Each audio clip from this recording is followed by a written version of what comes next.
Salut tout le monde, c'est BigGaming94. On se retrouve aujourd'hui pour un tuto peinture sur Star Wars Légion avec le speeder bike de l'Empire. Donc, j'ai fait deux tutos peinture, celui du speeder bike et celui de l'éclaireur impérial qui est sur sa speeder bike, pour que vous puissiez voir les deux étapes différentes. Donc déjà, on commence par la peinture noire, à savoir que j'ai pris une couleur brun classique pour faire la motojet, une couleur brun qui se rapprochait le plus possible des, du film de ce qu'on trouvait. Et avec le noir, on va faire les espèces de barres qui sont à l'avant, le moteur, les lanières de la sacoche, les deux repose-pieds, tout ça. Donc il y a quand même pas mal de choses qu'on va faire en noir.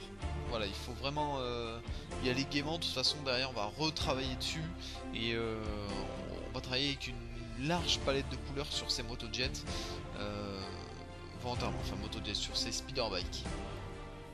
Alors, petite chose à savoir, il existe le coffret bonus entre guillemets, on va dire l'extension avec deux motojets supplémentaires, deux speederbikes supplémentaires. À voir si vous jugez ça nécessaire, sachant que les speederbikes c'est pas ce qui va changer la donne dans dans votre style de jeu.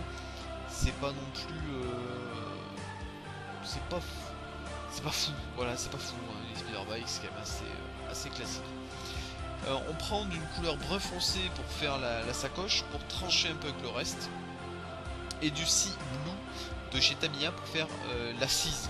Alors pourquoi du Sea Blue? Vous amusez pas à le faire couleur cuir, tout ça. Faites-le d'une couleur qui change, d'une couleur Star Warsienne, entre guillemets, d'une couleur complètement différente.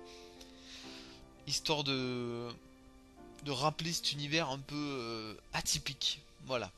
Avec du rouge, on va peindre les panneaux, les boutons du panneau de commande. Euh, voilà, quelque chose de simple et rapide. Il y a plusieurs petits boutons, tout ça. Du bleu lumière de chez PBO. Alors c'est un bleu qui est un peu flash, mais en restant assez foncé. Il y a des espèces de petits voyants sur le côté moteur, tout ça, et on les peint. On va les peindre tout simplement. Ensuite, prenez du Dark Copper et vous allez faire tout ce qui est des espèces de durites ou de tuyaux, je sais pas, qui vont jusqu'au moteur, exprès parce que ça fait une petite touche de couleur sur le moteur et ça donne cet effet relief. Parce que si vous laissez tout en noir et marron, on va pas voir de différence. Et également des espèces de petits échappements derrière, et bien vous faites exactement la même chose. Le Rogue Iron de chez Army Painter, avec ça vous allez faire, oui alors attention, c'est cette partie à l'avant, vous appuyez pas dessus. Vous allez faire tout ce qui est platine, la platine des échappements, pour trancher justement avec l'échappement, et la platine de commande. Ça fait sympa de faire comme ça parce que ça fait une couleur qui tranche.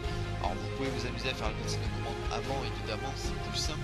Moi j'ai fait dans cet ordre là, ce qui est pas le mieux, honnêtement. Donc vous pouvez faire les platines de commande, vous pouvez faire tout ça. Moi je trouve ça bien. Et c'est un travail qui est assez facile à faire. Donc allez-y. Le flat aluminium de chez Tamiya. Et là on va tout simplement faire une espèce de brossage à sec sur tous les éléments de la motojet pour faire un effet d'usure. Faut pas oublier que moi j'ai tout fait pour des batailles dans le sable sur Tatooine notamment par exemple. Donc vous faites des traces d'usure. Il faut savoir que le sable ronge les peintures et le sable ronge le métal. Donc faut pas avoir peur de faire vraiment des traces d'alu, enfin de métal, des traces d'usure, tout ça, pour marquer. Et voilà le résultat final. Donc les motojets terminés et vernis. Pensez à vernir, surtout quand le transport la peinture peut se détacher, peut s'abîmer, donc c'est dommage. Pensez à vernir, c'est un vernis mat. Toute petite couche suffit pour pas enlever l'aspect brillant de l'armure des troopers.